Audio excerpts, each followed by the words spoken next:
Hello and welcome. I'm Gina Shakespeare. Today on Declassified, a Justice Department watchdog has started 10 new investigations of the FBI since last year. And interestingly, several probes appear to be linked to the Bureau's actions before the 2016 presidential election. So first off this morning, the government watchdog tasked with oversight of the FBI has, yes, you heard correctly, initiated 10 new investigations of the Bureau since last year. That's according to a review of archived versions of the page tracking the agency's ongoing work.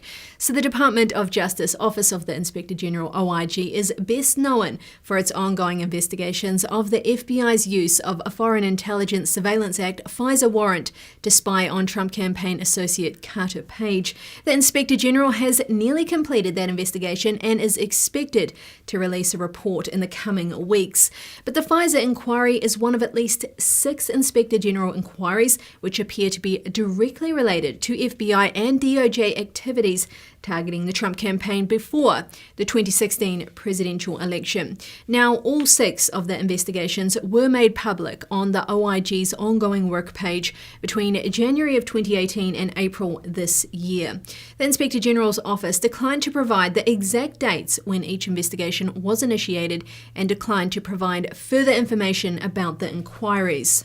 In 3 separate investigations, the Inspector General is reviewing the FBI's use of undercover operations, confidential human sources, and covert contracts. Now, evidence made public since the 2016 election suggests that all 3 of these Bureau components were involved in the counterintelligence investigation of the Trump campaign. The Inspector General is also scrutinizing how the FBI handles misconduct investigations of its employees.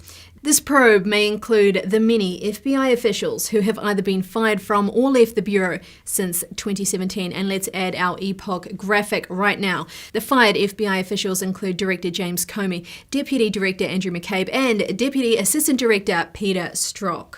The watchdog inquiry into the FBI Confidential Human Sources program may in part focus on former British spy Christopher Steele. The Bureau hired Steele in 2016 and paid him to provide raw intelligence from his notorious anti-Trump dossier. The Bureau fired Steele after learning that he provided the same intelligence to news media in violation of the rules for confidential human sources. So before firing Steele, the Bureau used the information from his dossier as evidence to obtain a warrant to surveil Page. Top FBI and DOJ officials signed off on the warrant despite evidence that Steele was biased against Trump and without verifying the claims in his dossier. The application for the FISA warrant omitted the fact that the Clinton campaign and the Democratic National Committee paid for the dossier. And one of the most recent disclosures about Steele, notes by State Department official Kathleen Kavalek, showed that the FBI was likely aware that Steele was not a reliable source, and that was well before securing a warrant using Steele's dossier as evidence. Notably, the OIG is assessing the FBI's process of determining reliability and appropriateness of confidential human sources. The FBI also used at least one undercover agent, Stephen Halper, to target Trump campaign associates, including Page and George Papadopoulos. Now, another undercover agent, Ezra Turk, worked alongside Halper to target Papadopoulos, but it is not known if she was sent by the FBI or another agency. The watchdog's scrutiny of the FBI's covert contracts is likely to cover more than just one component, since these agreements are used by different branches of the Bureau. Steele's contract with the FBI was likely covert. Halper was an FBI informant and worked for a think tank paid by the Department of Defense. The Inspector General is also looking into the DOJ's use of immigration sponsorship programs. This probe may review how Steele lobbied DOJ official Bruce Orr for a visa for Russian billionaire Oleg Deripaska. Another excellent story there by Ivan Penchikov. You can follow Penchikov on Twitter.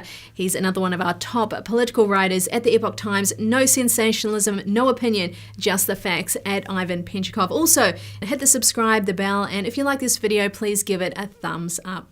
Plus, on tomorrow's episode, please don't miss it, we have secretly recorded footage that shows slave labor and the effects of torture in China's notorious Messenger labor camp, one of the worst labor camps in China, and I'm quite sure Video evidence of this degree has never made it out until now. And in closing, what are your thoughts on the Justice Department watchdog that has started these 10 new investigations? Are we moving in the right direction?